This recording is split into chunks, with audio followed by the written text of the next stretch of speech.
The views and opinions expressed on any program are those of the producers and/or the persons appearing on the program and do not necessarily reflect the views and opinions of FRC Media, Bristol Community College, or the City of Fall River.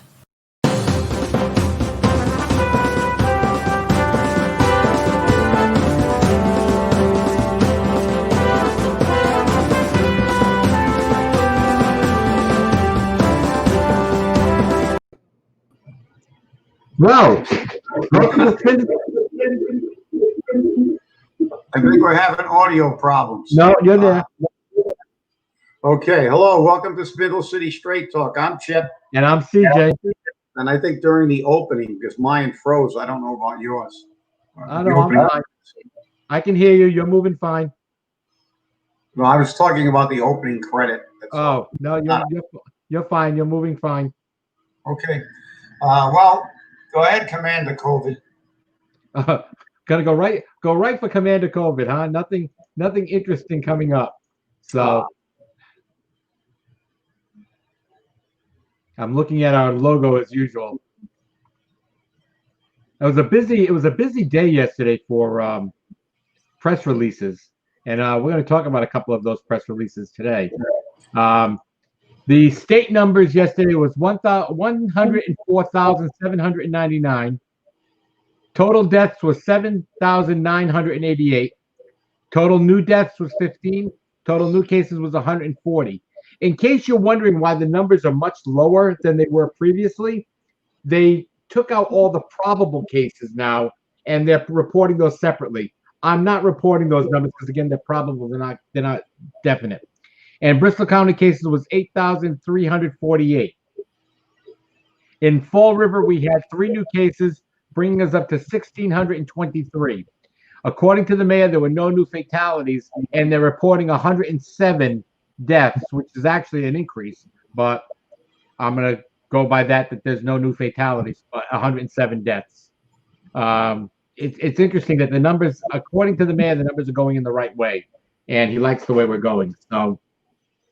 Well, let's hope we are, and if people stay distance, I think we will, because actually this morning when I was looking at COVID reports on television, national COVID reports, they were saying, I believe in Florida, but one of the states that's had a spike, massive spike, the median average had dropped from like 60 to 50, and now they said with this new spike, the median average of the cases is 30 years old. So we know who the culprits are, the people who aren't social distancing and going to the bar rooms and the beaches and not wearing masks and social distancing. So the median age in Florida has dropped of the new cases is 30. So we know it's the young people that are not paying attention. Well, what's interesting is the fact that Florida actually started closing the bars because of this problem. And people were all upset, and they're starting to close other businesses. Now, accordingly, Massachusetts is opening up new businesses. And from what I understand, Chip, on Monday and Tuesday, you had a good old field day in the gym. Yeah, it was great to be back in there. Great to be dead and get the cardio in and be on a treadmill. And it was terrific. Of course, you can't use the showers. They still haven't explained to me how washing your hands can help, or washing your body can hurt. I don't know. If you wash your hands for 20 seconds, it helps you. But if you wash your body for 5 minutes, it doesn't. It's a hazard. So because you don't have to disinfect your sink after every washing. But that's just another, But you can't use the shower, so you have to come home all sweaty and wet. Take a shower when you get home. But I'll tell you what, it was still great to be back in the gym. I'm sure it was. I'm sure you enjoyed it greatly. although yesterday Bentley was not a favorite of the gym. Yeah, I know he had a little rebellion on a treadmill. Huh? Yes, he did. So, some of the things that have come up since Monday, the Cape Cod bridges. You know the Sagamore and Bourne bridges? Oh, I know them well, yes. Yes. Well, the state has entered into a memorandum of understanding with the U.S. Army Corps of Engineers that will demolish the aging Bourne and Sagamore bridges and transfer ownership of their replacements to the Commonwealth. Under the agreement, the U.S. Army Corps of Engineers, which owns and maintains the 85-year-old bridges, would transfer the multi-year project to the Mass Department of Transportation. The federal government will still cover the costs of the project, but Mass DOT would be the agency in charge of designing and building the new bridges. Oh, we're in trouble now. Oh, yeah. Can you say big dig? Oh, God. Yeah. Well, those two bridges are, especially the Sagamore. I mean, hopefully. But can you imagine how long it's going to take them to build this bridge? How long did it take for the Veterans Memorial Bridge? Maybe most people don't remember, but I remember they began the bridge and had to start all over again because they put the support pylons in the wrong place. So this is what we're up against when a government builds anything. So sounds like our cemetery where it puts bodies in the wrong places. Yeah, I'm not too optimistic that'll be done in our lifetime. That's always a possibility. But the interesting thing was about this. Discussions about replacing the Cape Cod bridges came after the U.S. Army Corps of Engineers released a study that we paid for that recommended the Sagamore and Bourne bridges be replaced. U.S. Army Corps of Engineers estimate the cost to replace the two bridges to be about, take a shot in the dark, Chip. How much do you think? $50 billion. $1.1 billion. Oh God! See, it's way under budget. That's exactly. It's a cheap bridge. I can tell you right now. It's way under budget. So it might even be for that price. It might be a pontoon bridge. Exactly.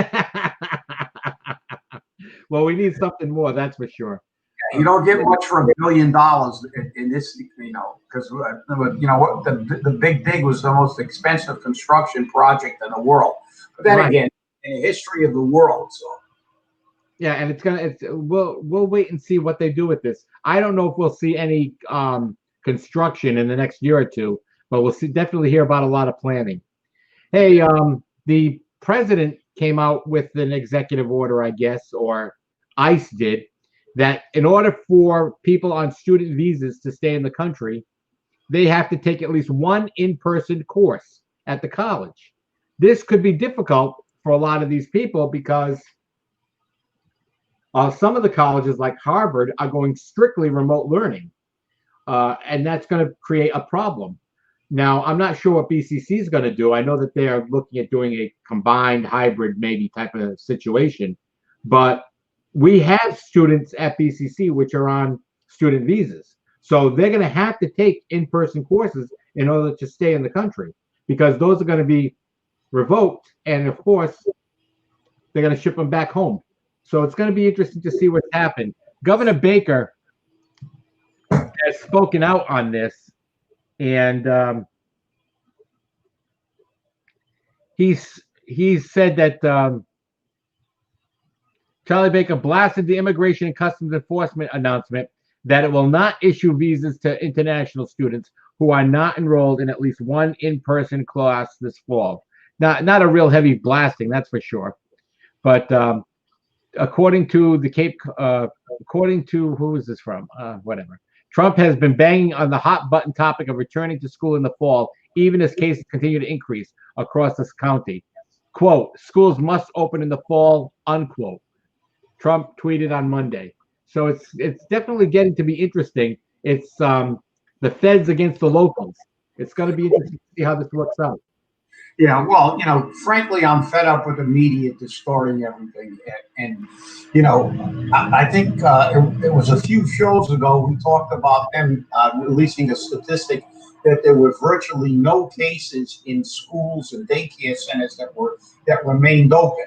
So, I think it's more important that these children, as long as you make sure they're following protocols, get back to school and get into it. And as far as the colleges are concerned, I heard they've already figured out a way to circumvent this. Supposedly, they're allowing people to create a one-on-one course that, so they're saying they're taking one course and it's a course that they're the only person in, and they actually tailor the course. So I don't know whether they're going to walk into the school library and give themselves a course, but it's always about circumventing the law. But we get into that media distortions, and if you're reporting news or you're questioning someone, I think you have an obligation to try to at least make it as accurate as possible.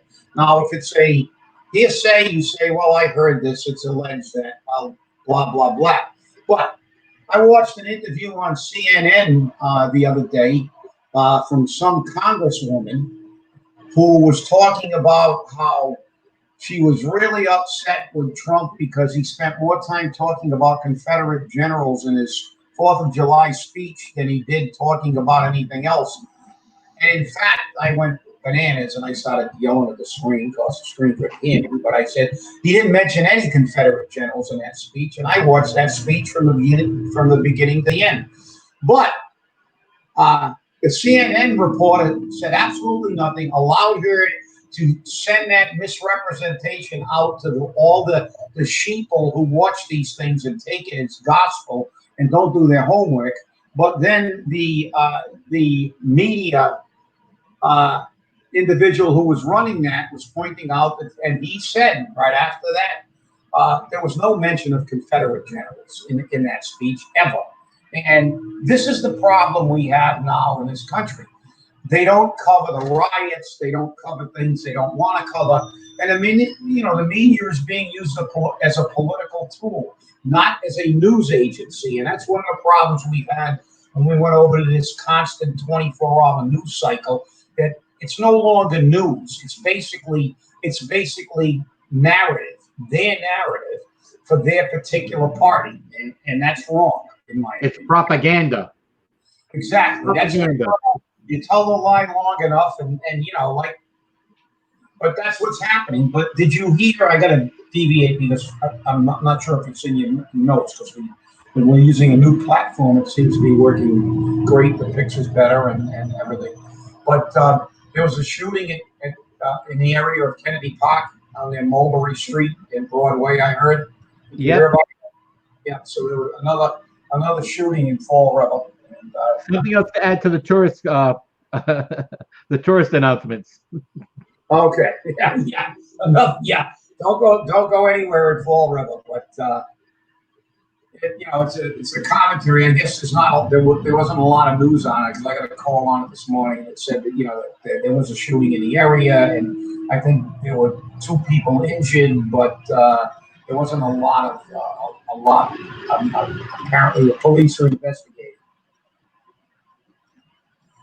So go ahead, go on with your other releases. You said we got a ton. I'm all done with the releases, but it's interesting because a lot of people don't know this, but yesterday the House and the Senate are going to debate a crime bill that strips so much power from the police department that citizens will have no alternative but to protect themselves. There's requests out there right now for people to contact their state senators and state representatives and tell them that they want to support the police department. And Yes. Let them know they're rushing to judgment. Just look at one area.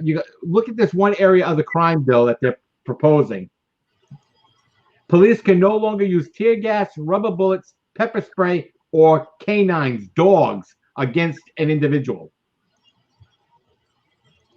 Well, those are the least lethal means of control. Why would you want to take those least lethal ways of control away from the police? Because what they want to do, and this is a blue state, and what they want to do is take the cotton balls that the college professors wrap themselves in, and that's the only thing that the police will be able to use. They'll have to throw cotton balls, and even then, they're going to have to be the extra soft version of the cotton balls at these people who are committing crimes. Attempting to hurt police. See, the rioters can throw bottles, shoot fireworks at police, throw rocks, bottles, have pipe bombs in their backpacks. But the police can't fire rubber bullets. Well, they've been using rubber bullets for years. They're far better than lead bullets. And you're going to survive. And this is ridiculous. And that's on the state level. And by all means, please call your state representatives and tell them we support the police and the police need the tools to effectively do their job. You cannot. Canine units, we're going to eliminate canine units. How many perpetrators of crime have been run down and subdued by canine units? They're one of the most important parts of law enforcement. That is absolutely absurd. I mean, the knee-jerk liberals we have in this state, they sicken. They sicken. What are they going to use? Like I said, they're going to have cotton ball batons while they're getting pelted with everything. Let the police do their job. Nobody's saying that there haven't been abuses of power. You know, every department, be it fire, DPW, you know, if you go into private industry, everybody that works at every facility in the world, they're not 100% upstanding citizens. There are always going to be bad apples. Do we need good oversight? Do we need good internal investigations and follow-up investigations? Absolutely. But do we need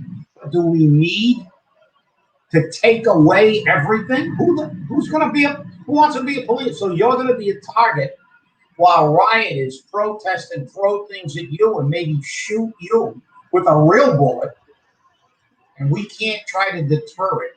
These people don't have a clue. They don't have a clue. The best way to stop these things from escalating is to de-escalate them immediately. And if you gotta shoot a couple of people with a rubber bullet and make them leave, it's far better off than letting it escalate to the point where they're shooting real bullets at our police officers. And that is 100% wrong. That is ridiculous. Call, write, send emails, do everything you can. And it doesn't stop at this blue libtard state. It goes to the federal government. Because I'm glad you said that, because this morning I was watching the elements of the crime bill that Talib and a couple of the other ones of the squad put in. They want to eliminate the drug enforcement agency. They want to eliminate any kind of surveillance. They want to eliminate. Are you ready for this one? I'm glad you're sitting down, CJ. I can see you sitting down. They want to eliminate gang databases. So you can't track any criminals. They want to eliminate the criminal database, but establish a database on the police. No surveillance, no databases, none of the tools that law enforcement uses to try to protect us. They want to eliminate everything. And by the way, then you have to pay reparations, of course. Reparations is always in there. I mean, this bill is utter lunacy. And Omar, they showed Omar and Talib, they're out of control. So they basically said we want to dismantle the entire system and put in a system where the criminals have no oversight. The police don't have any ability to keep records about criminals or observe criminals, but the police are looked at with a microscope. I mean, it's you know, we've gone from the ridiculous to the sublime. This country is so far out of control. We're making third world countries look like they're actually normal. I'm telling you, this well, is they better be careful how they write that law, because remember, the NCIS is the National Criminal Information System is a database. So if they write this law that way, all the police records have to disappear, because that's what they want. They're all databases. So there is no more police records for people, no more fingerprints, no more anything. So let's see how far that actually goes. You know? Yeah, let's hope so, because, you know, I mean, just by the mere fact they want, and they specified they want to eliminate gang databases. So what are gangs known for? Drug trafficking, human trafficking, violence, murder. So let's eliminate all the databases that we can use to track these people when they come into our communities. Let's just let them roam with no oversight. I mean, these people, and I can tell you one thing, I know Talib doesn't live in a ghetto, and neither does Omar. They're living in gated communities with their own private security. And they don't give two damns about how bad they turn this country into a war zone and anarchy. Because remember, I forgot who made I forgot whose quote it was. But he says if you allow democracy to go unfettered, you will end up with anarchy. And that's exactly what's happened. You need to have laws. The only thing that allows democracy to function, where it's supposed to be a representative of the majority, not the most violent and vocal minority, it ends up in anarchy, as we see in these states. When in these blue states with the blue governors and the blue mayors. And look at the black on black crime that was perpetrated over last weekend. Children shot in the streets, shot in their head.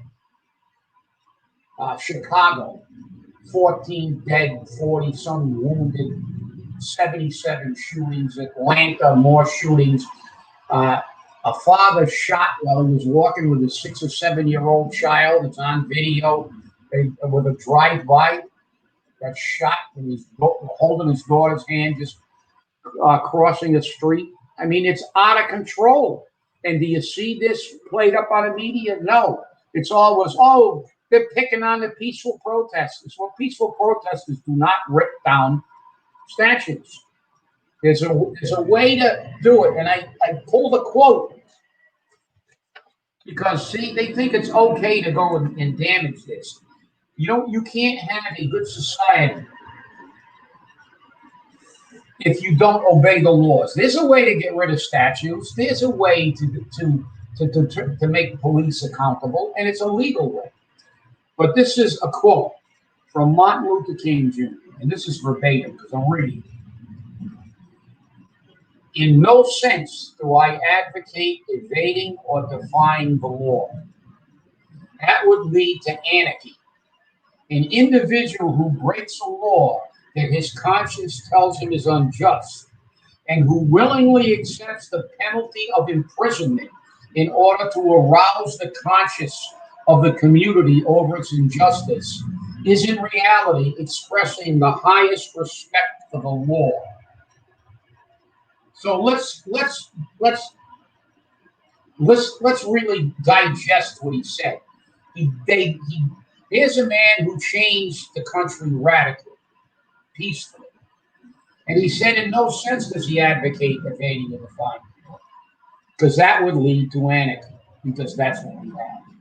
And he said if you want to break a law to highlight it, to show it's unjust, be prepared to go to jail, as Nelson Mandela did, as Gandhi did, as Martin Luther King did. But what's happening in this country is uncivilized and un-American. It is a travesty that these governors, because of a political election, and let's call a spade a spade, this is all about getting rid of Trump. And whether you're a Trump fan or not a Trump fan, this should not happen in the United States, whether it's to get rid of a Democratic president or a Republican president. This is our Congress and our elected officials becoming monarchs and fighting to keep their regime in power. This is like the overthrows of all governments. Because let's just look at history a little bit. The French had a revolution to tear down their culture and get rid of the monarchy. What did they get for what was their reward, CJ? Napoleon Bonaparte, a dictator.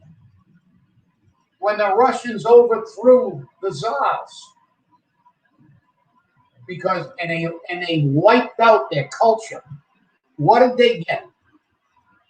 Joe Stalin.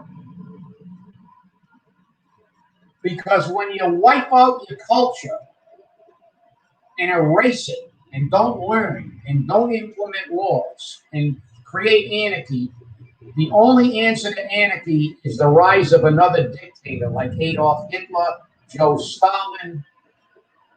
And that's what happened in all these countries, Napoleon Bonaparte. But then again, I'm actually urinating into the wind, and it's hit me in the face again, because I'm talking history.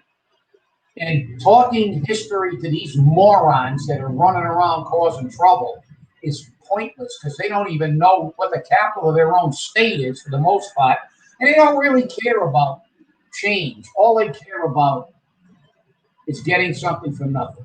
So that's my rant, because I am furious over this stuff. I Well, what's support very my interesting, police. what's I very support interesting is the my fact that you bring up all of this about Black Lives Matters and whatnot. I'm on a Black Lives Matters website, and this proves that the Democrats are feeding this.